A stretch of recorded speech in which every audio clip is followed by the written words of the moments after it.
As we started out to develop Rico for the second time, we wanted to keep the over-the-top style moves that we already had in the first game.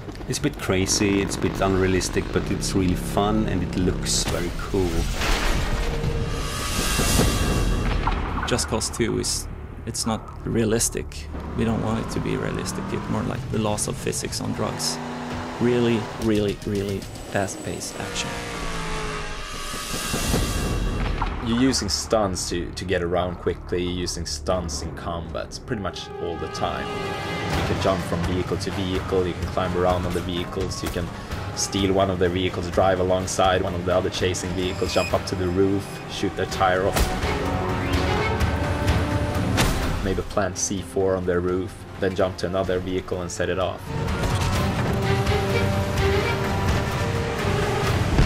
And it's integrated with the combat system, so while you're climbing around on the vehicles, you can at the same time fire your weapons at your enemies.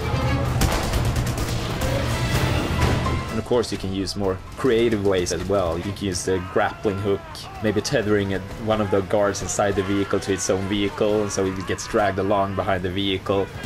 What happens if you tether the car to one of the statues that you pass along the way? I'm losing control! They've got me! I'm going down! In total there are over 100 different vehicles in the game, and each of those have different handling characteristics. They're suited for different situations and different ground materials.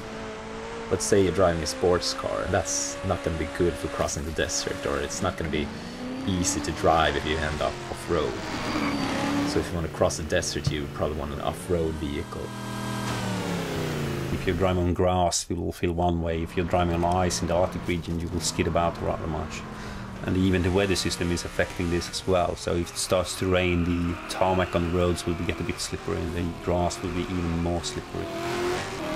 We have a quite advanced real-time damage and deform system for the vehicles. So you're going to see parts flying off in real time, you're going to see it deform in real time, and that also influences handling. If you damage the engine, it's gonna start to sound weird and go slower. You can of course blow tires, and that's gonna make it difficult to control. We want it to be over the top, we want it to be crazy, so you can do really, really stupid stuff here. You can drive faster, you can brake harder, you can accelerate faster than any real world car can.